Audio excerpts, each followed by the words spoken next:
Welcome everyone. This is a video about a close guard and the overhook.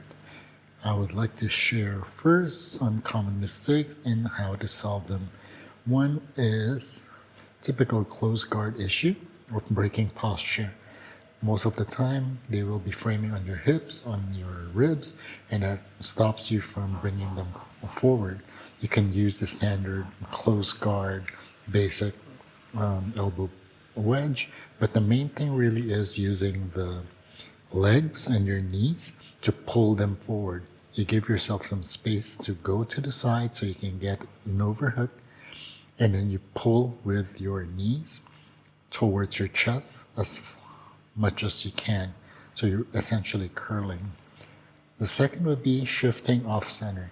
If you just bring the person after the overhook straight towards you and you guys are squared up, you're going to struggle in trying to control the posture. So the key here is putting his center of gravity, his sternum, off directly to the floor and not on you. That will make it a lot harder for him to drive back towards you. Again, you give yourself space to move to the side. Next, we look at posture control. A lot of times, once we go to the side, even if we are off center, we will have an issue about the opponent driving back into you and squaring up. So in order to prevent that from happening, you need your top leg to run across both shoulders as much as possible, but not bring the foot over because that does not add any downward pressure. The important thing is really to drive pressure on the shoulder blade going down. Again, we're going to look at this from the side. As you break the posture, as you go to 1-1 grip, give yourself some space, bring it over and get your overhook through. Once you get that clamp, look at my left leg at this point. You can put it on your hips and go to the side, however which way you want to do it. But the key thing is whether you don't want to open your legs up, because if you put your foot down like this, for example, and you open the wedge too much, it makes the posture up relatively easy. So I want to bring my knee as high as possible to the shoulder and stretch out, essentially running my entire leg across his shoulders and then bringing my knee back to just focus on driving a lot of weight to that one shoulder. So the next thing is to prevent the crossface. It's very common that they're going to use that hand that has weight on the ground to crossface you back or just drive forward. The key thing here is the grip. I like gripping with palms facing up because that forces the only direction for him to clear my grip forward. If I grip him just a normal way, he can just pull it back. If I pull it down upward that way, palm facing up, he can only drive towards his left, essentially away from me. This is a key grip, and it also is very helpful to prevent the person from cross-facing you. The next is we're going to look at the actual overhook itself. A lot of people, when they play this overhook, they only grip around the elbow part, and there's a lot of gap, which makes it very easy for the person to pull out their arm. So again, the key thing here is to pressure the next joint, which is the shoulder part.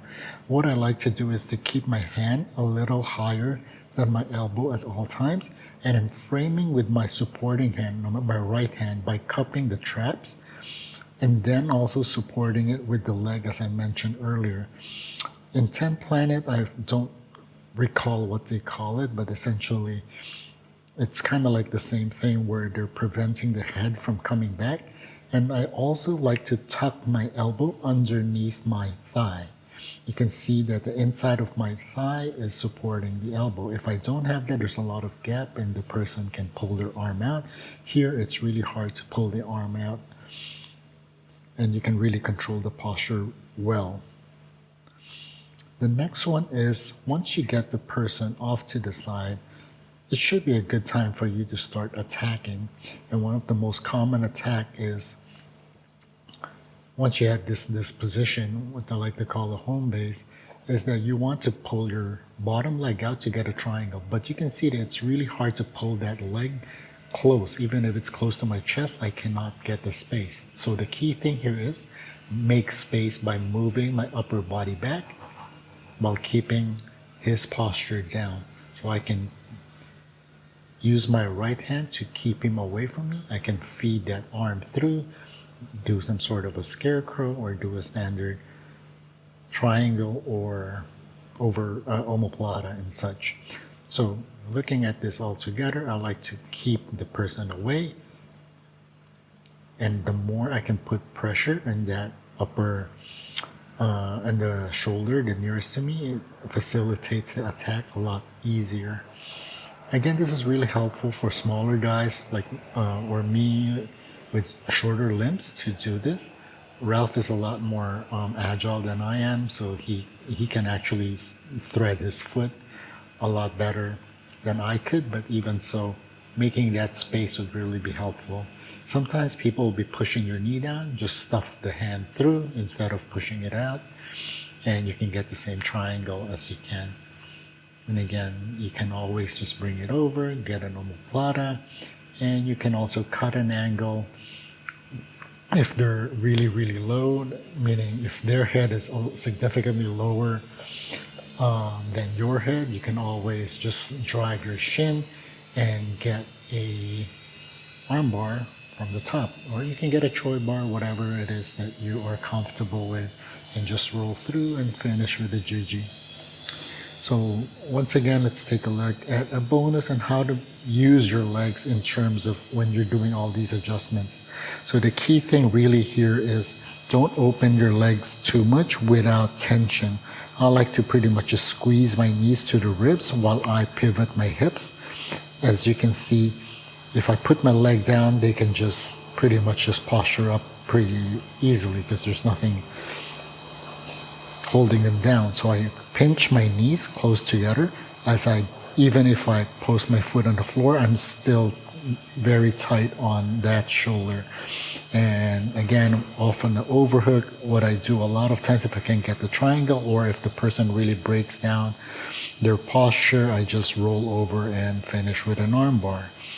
And I hope you like this video. If you like it, please like, comment, and subscribe, and take a look at other videos in the channel. Thank you so much.